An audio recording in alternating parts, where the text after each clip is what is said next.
Comme vous, j'ai écouté Pablo Servigne, Cyril Dion, Rob Hopkins, et j'ai entendu leur message. Un message qui dit, en substance, que nos espoirs de changer la société ne peuvent s'appuyer sur de simples évolutions techniques, économiques ou scientifiques. Non, il nous faut réécrire un mythe fondateur pour construire le monde de demain. Eh bien, prenons-les au pied de la lettre. Depuis que je suis devenu papa, cette mission d'écrire un nouveau récit, franchement, elle m'emballe. J'ai envie de prendre mon fils par la main et de lui dire « Tu vois ce sentier là derrière la maison ?» Eh bien, au bout du chemin commence une nouvelle histoire. Ce n'est plus un récit où un chevalier viril part seul en quête de métaux rares, affronte un dragon à coups d'OPA hostile pour sauver et embrasser de force une princesse en péril. Non, notre nouveau récit, c'est un récit de bienveillance, de coopération, de réconciliation avec la nature, de sobriété heureuse. Bon, une histoire pareille, ça va faire au moins 3 volumes de 1500 pages. Et Jack, mon fils, n'a pas encore 2 ans, donc c'est peut-être un peu indigeste comme histoire le soir avant de s'endormir. Et puis, il y a un truc qui me chiffonne encore plus que l'obstination de Jack à décrocher de mes histoires dès qu'elles dépassent 2h30, c'est concrètement, ce nouveau récit, s'il est si radicalement en rupture avec tout ce qui s'est écrit jusqu'à aujourd'hui, y a-t-il réellement moyen d'en faire un best-seller? Et si, au contraire, je me résous à n'en vendre que 17 exemplaires ici, ce soir, dans un cercle d'initiés, aurais-je vraiment participé au basculement civilisationnel nécessaire? Depuis Antonio Gramsci, donc depuis près de 100 ans, on sait qu'on va avoir du mal à le gommer, le récit dominant. Individualisme, consumérisme, compétition. Gramsci appelait ça l'hégémonie culturelle.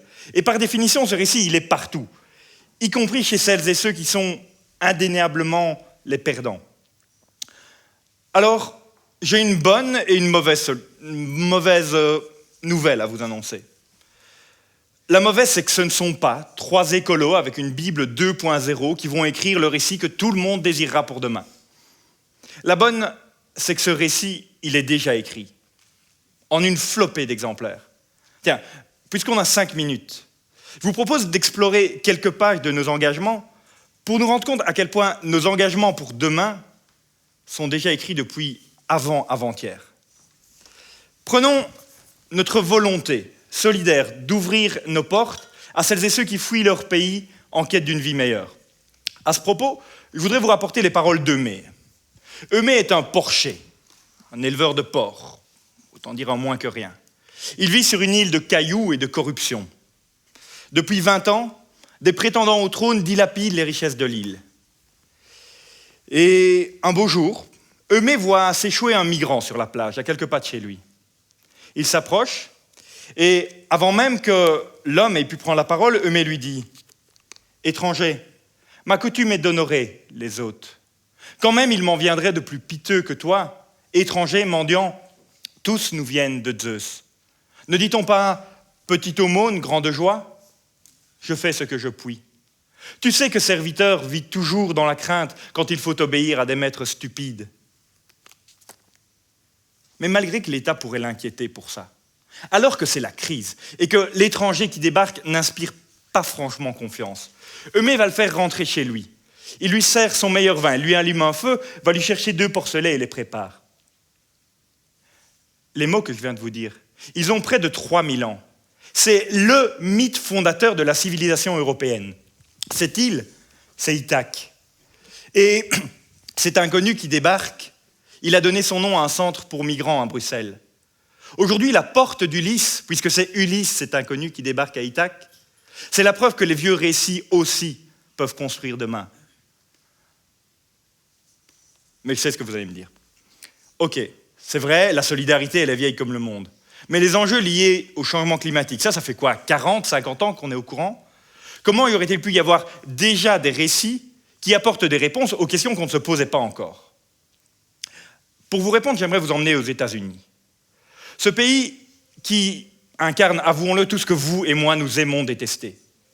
Vous le savez, pour que chaque individu sur Terre puisse mener le train de vie d'un Américain, il faudrait 5 planètes. Et ce modèle de société, il est vissé au cœur et au corps de ceux qui ont écrit l'histoire de l'Amérique. Derrière tous les Jefferson, les Rockefeller, les Kennedy, il y a cette société vorace, compétitive, individualiste. Pourtant, au milieu du 19e siècle, En plein cœur de ce pays-continent de tous les excès, il y a Walden. Walden est un récit poétique, philosophique, utopique et surtout bourré d'humour. Walden, c'est le récit d'Henry David Thoreau, qui a 28 ans et a 62 $ en poche, précurseur de tous les captains fantastiques, part vivre 2 ans, 2 mois, 2 jours dans les bois. L'intérêt de Thoreau n'est pas de se couper du monde et d'essayer de faire un manuel de survie à destination des candidats à Koh-Lanta. Non, l'intérêt de ce récit, c'est de nous prouver à quel point l'homme a besoin de peu pour être radicalement, authentiquement heureux. Ok. Mais Thoreau était tout seul. Et si on veut reconstruire la société, c'est peut-être pas en vivant en ermite qu'on va y arriver. Le colibri qui fait sa part, ça va 2 secondes, hein, mais à un moment, il faut se rassembler, reconstruire la démocratie, participer, délibérer, faire des compromis. Et pour ça, je voudrais vous raconter une dernière histoire, un dernier récit qui porte en germe le modèle de société dont nous avons besoin. C'est l'histoire d'un individu. Un individu qui va faire l'expérience du contrat qui le lie à la société. Il va chercher à y trouver sa place.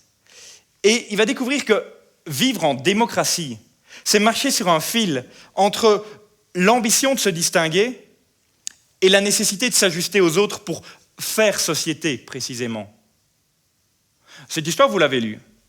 Oui, toi, Olivier, tu l'as lue. Toi aussi, Florie. Vous l'avez lue tous et toutes parce que cette histoire, c'est celle du roman, de tous les romans. Le genre romanesque naît en même temps que la démocratie moderne. Et depuis plus de 200 ans, il l'accompagne et reproduit les mécanismes qui la fondent. Jean Valjean essaye de racheter ses erreurs de jeunesse. Gatsby le Magnifique vit entouré de pique-assiettes. Harry et Séverus sont forcés à coopérer.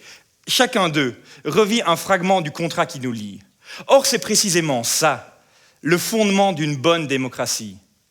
Amener chaque destin individuel à prendre part à un projet commun de société. Et le roman fait 2 fois ça. Il le fait dans l'histoire, je viens de vous le démontrer, mais il le fait également dans le monde réel. L'individu lecteur que vous êtes lit et vit ce contrat par les yeux d'un autre qu'il n'est pas. Alors voilà, c'est tout. Tous les héros de la transition dormiraient au fond d'une bibliothèque. La voie toute tracée vers demain serait quelque part entre Anouilh et Zola. Bien sûr que non. Ces récits sont tout sauf des manuels à suivre.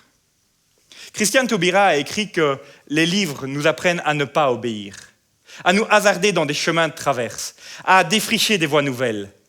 Ces récits sont juste autant de fragments pour écrire notre nouveau récit. Je vous remercie.